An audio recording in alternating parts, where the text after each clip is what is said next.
Hello बच्चों, ई हिंदी शाला में एक बार फिर से आप सभी का स्वागत है। आज हम करेंगे कविता तोप के एमसीक्यू प्रश्न तथा प्रश्नोत्तर पर चर्चा। तो चलिए शुरू करते हैं आज की कक्षा। सबसे पहले बहुविकल्पीय प्रश्न। पहला प्रश्न है, तोप कविता के कवि कौन हैं? वीरेन डबराल, वीरेन डंगवाल, वीरेन चौहान या इनमें से कोई भी नहीं?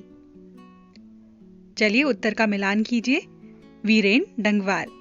दूसरा प्रश्न है, तोप को कहाँ रखा गया है? नगर के प्रवेश द्वार पर, नगर में, शहर के प्रवेश द्वार पर या फिर कंपनी बाग के प्रवेश द्वार पर? यदि आपने हमारी कविता की वीडियो देखी है तो आप इसका उत्तर अवश्य जानते होंगे।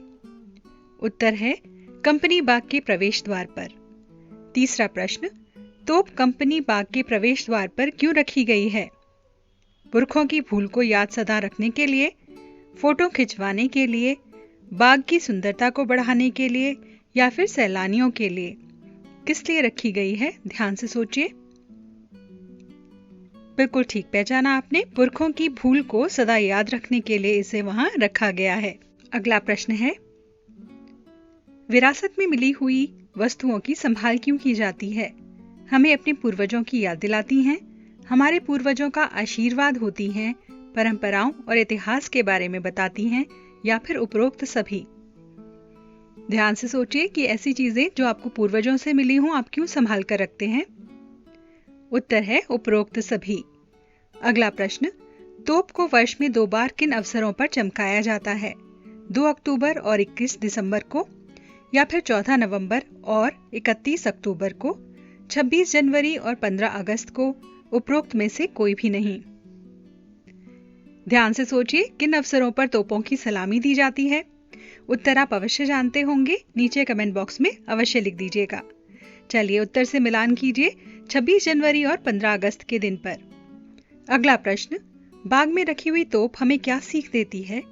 पूर्वजों की भूल का एहसास करवाती है, पूर्वजों की भूलों को न दोहराने की, या फिर किसी पर भरोसा न करने की, या इनमें से कोई भी नहीं? क्या सीख देती है? बिल्कुल ठीक कहा, पूर्वजों की भूलों को न दोहराने की। अगला प्रश्न है, तोप को साल में कितनी बार चमकाया जाता है? 3 बार, 2 बार, 4 बार या फिर 5 बार? उत्तर है 2 बार। और किन 2 अवसरों पर चमकाया जाता है? 15 अगस्त और 26 जनवरी। अगला प्रश्न है, बाग के मुहाने पर रखी हुई तोप किस जमाने की है? सन 1957 की, सन 1847 की, सन 1857 की या फिर सन 1785 की? उत्तर आप अवश्य जानते होंगे, नीचे कमेंट बॉक्स में लिख दीजिए। उत्तर है सन 1857 की। अगला प्रश्न है, तोप को मुहाने पर क्यों रखा गया है? सैलानियों की नजर सबसे पहले उसी पर पड़े इसलिए, मुहाने की सुंदरता को बढ़ाने के लिए, बाग की शान को बढ़ाने के लिए या फिर उपरोक्त सभी? ध्यान से सोचिए, उत्तर आप अवश्य जानते होंगे। उत्तर है सैलानियों की नजर सबसे पहले उसी पर पड़े इसलिए उसे मुहाने पर यानी प्रवेश द्वार पर रखा गया है। अगला प्रश्न, इस तोप का प्रयोग किसने और कब किया था? पूर्वजों ने युद्ध में, झांसी की रानी ने युद्ध में, अंग्रेजों ने सन 1857 में या फिर इनमें से कोई भी नहीं? उत्तर है अंग्रेजों ने सन 1857 में। ब्रिटिश सेना ने तोप का प्रयोग क्यों किया? युद्ध करने के लिए, अपनी हुकूमत चलाने के लिए या फिर दिखावे के लिए? इसके अतिरिक्त है देशभक्तों का दमन करने के लिए यानी उनको कुचल डालने के लिए। उत्तर है देशभक्तों का दमन करने के लिए, क्योंकि 1857 की जो क्रांति थी उसे दबाने के लिए इसका प्रयोग किया गया था।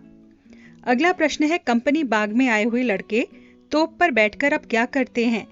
वे तोप चलाते हैं, तस्वीर खींचते हैं, दोस्तों को दिखाते हैं या फिर तोप पर बैठकर घुड़सवारी करते हैं? उत्तर है तोप पर बैठकर घुड़सवारी करते हैं। अगला प्रश्न, आजकल चिड़िया तोप के ऊपर बैठकर क्या करती हैं? वे खेलती हैं, दाना चुगती हैं, फुदकती हैं या फिर गपशप करती हैं? चलिए उत्तर देखते हैं। गपशप करती हैं यानी वो आपस में गप्पे लड़ाती हैं। तोप आते जाते लोगों को क्या बताती हुई प्रतीत होती है? वह जोरदार है, अब सब उसके ऊपर घुड़सवारी करते हैं, या एक समय वह बहुत शक्तिशाली थी, या फिर इनमें से कोई भी नहीं? उत्तर है, एक समय वह बहुत शक्तिशाली हुआ करती थी। तोप के माध्यम से कवि हमें क्या संदेश देने का प्रयास कर रहा है? किसी पर आंख बंद करके विश्वास न करने की सीख, ताकतवर व्यक्ति अधिक समय तक अपना बल नहीं चला सकता, या फिर पूर्वजों की गलतियों को न दोहराने का संदेश देती है, या फिर उपरोक्त सभी? चलिए उत्तर देखते हैं, उपरोक्त सभी। आइए अब प्रश्नों का अभ्यास कर लेते हैं। ये सभी प्रश्न बहुत महत्वपूर्ण हैं। विरासत में मिली चीजों को संभाल करके क्यों रखा जाता है, स्पष्ट कीजिए। विरासत में मिली हुई चीजों को बड़ी संभाल करके रखा जाता है क्योंकि ये हमें हमारे पूर्वजों की और इतिहास की जानकारी देती हैं। इसी के साथ साथ हमें ये सीख भी देती हैं, इसलिए ये हमें अनमोल लगती हैं और इन्हें हम संभाल कर रखते हैं। इस कविता के माध्यम से तोप के बारे में क्या जानकारी मिलती है? इस कविता के माध्यम से तोप के बारे में यह जानकारी मिलती है कि तोप सन 1857 में एक शक्तिशाली हथियार था। इसी की सहायता से कई वीरों, क्रांतिकारियों के प्राण ले लिए गए थे। लेकिन आज ये तोप केवल दिखावे की वस्तु बनकर रह गई है। अब बच्चे इस पर घुड़सवारी करते हैं, चिड़िया इसके ऊपर बैठकर गप्पे लड़ाती हैं। कंपनी बाग में रखी हुई तोप हमें क्या सीख देती है? कंपनी बाग में रखी हुई तोप हमें अंग्रेजों के अत्याचारों और शहीदों के बलिदान की याद दिलाने के साथ साथ हमें सावधान रहने की सीख देती है, ताकि हम दोबारा कोई भी हमारे ऊपर राज न कर सके। इसी के साथ साथ तोप हमें यह सीख भी देती है कि चाहे कोई कितना भी अधिक शक्तिशाली क्यों न हो, एक दिन उसका अंत अवश्य होता है। कविता में तोप को 2 बार चमकाने की बात की गई है। ये 2 अवसर कौन से होंगे? कविता में तोप को 2 बार चमकाए जाने के अवसर हैं 15 अगस्त और 26 जनवरी। भारत के 2 राष्ट्र पर्व के अवसर पर कंपनी बाग को सजाया जाता है और साथ ही साथ में तोपों को चमकाया भी जाता है। अब भाव स्पष्ट करना है। अब तो बहरहाल छोटे बच्चों की सवारी से अगर फारिग हो जाए तो इसके ऊपर बैठकर चिड़िया ही अक्सर करती हैं गपशप। इसका भाव क्या है, यानी कवि इसके माध्यम से क्या कहना चाहता है? इन पंक्तियों के माध्यम से कवि ने तोप की वर्तमान स्थिति का वर्णन किया है, यानी अब उसकी क्या हालत है इसके बारे में बताया है। एक समय जिस तोप ने बड़े बड़े सूरमाओं को मार गिराया था, आज उसी तोप पर बच्चे घुड़सवारी करते हैं और चिड़िया उसके ऊपर बैठकर गपशप करती हैं। ये बताती है कि दरअसल कितनी भी बड़ी हो तोप, एक दिन तो होना ही है उसका मुंह बंद। इसका क्या भाव है?